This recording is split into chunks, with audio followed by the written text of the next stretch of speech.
গরুর মাংস যদি একটু পাতলা করে আলু দিয়ে একটু ঝোল হয় আর সাথে যদি একটু গরম গরম ভাত হয় আর পেঁয়াজের টুকরা অথবা 2 টুকরা লেবু হয় তাহলে তো কথাই নেই। পোলাওর সাথেও ভালো লাগে। এভাবে ঝোল করে কে রান্না করেন সেটা আপনারা কমেন্টসে জানাবেন। আলু দিয়ে গরুর মাংসের ঝোল। আর এই তো এখানে মাংসটা আমি দেখিয়ে দিয়েছি, সুন্দর করে পানিটা ধুয়ে ঝরিয়ে নেবেন। আর এখানে একটা বড় পাতিলেই মাংসটা রান্না করা হচ্ছে। আর এই যে এখানে পরিমাণ মতো পুরো 1 বাটির মতো পেঁয়াজ কুচি, তেজপাতা, এলাচ, দারচিনি সব দেওয়া হয়েছে। মানে রান্নার গ্যাসের কারণে একটু ধোঁয়া দেখা যাচ্ছে, আপনারা এটা বুঝে নেবেন। আর এখানে যে একদম সবগুলা কিন্তু পাটায় বেটে মশলা, আদা বাটা, মাংসটা কিন্তু এখানে 4 কেজির মতো। আর রসুন বাটা, আদা বাটা 3 চামচ, রসুন বাটা 3 চামচ দিয়ে সুন্দর করে এভাবে প্রত্যেকটা এক একটা মশলা যাবে আর মশলাটা কষানো হবে।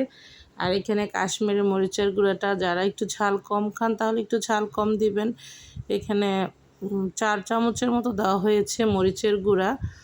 আর এখানে ধনে গুঁড়া, জিরা গুঁড়া 2 চামচ করে, এই যে ধনে গুঁড়া আর জিরা গুঁড়া দিয়ে এভাবে সুন্দর করে নেড়ে আস্তে আস্তে করে মশলাটা কষিয়ে নিতে হবে।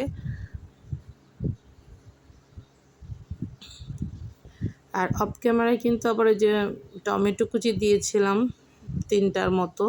টমেটো কুচিও দিলে একটু কালারটা সুন্দর হয়, আবার অনেকে না দিলেও পারেন, এটা যার যার ইয়ে। একটু টমেটো দিলে কালারটা সুন্দর হয়, টমেটোটা গলা গলা হয়।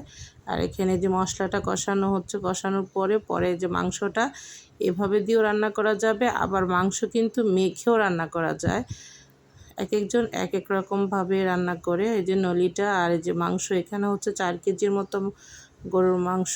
এই যে এখন মশলাটা, এই যে মাংসটা ঢেলে দেওয়ার পর সুন্দর করে সব মাংসটা নেড়ে দিবেন। যে এপাশ ওপাশ সুন্দর করে নেড়ে দিয়ে একদম মশলাটা কষা কষা হবে, মাংসটার সাথে মিশে যাবে। অনেকক্ষণ করে যদি মাংসটা কষানো হয় তাহলে কিন্তু রান্নাটা অনেক মজা হয়। সুন্দর করে যে কষিয়ে নেবেন, যে কষানো মাংস কিন্তু একটা অন্যরকম মজা। এই গরুর মাংস কিন্তু পোলাওর সাথে, গরম গরম ভাতের সাথে খেতে অসাধারণ লাগে। চালের রুটি, তারপরে তুন্দুল, ছিটা রুটি, আর একটু পাতলা করে যদি একটু আলু দিয়ে একটু ঝোল হয় তাহলে কিন্তু আরও মজা লাগে। আর আলুটা কিন্তু দেখায়নি কারণ ভিডিওটা বড় হয়ে যাবে। আলুটা এভাবে সুন্দর আলু দেখে একটাকে 1/2 সাইজ করে, একটাকে 1/2 সাইজ করে তারপর একটু লবণ হলুদ দিয়ে আলুটা ভেজে তারপর দিবেন, তাহলে ভালো হবে, সুন্দর হবে, আস্তে আস্তে থাকবে, ভাঙবে না।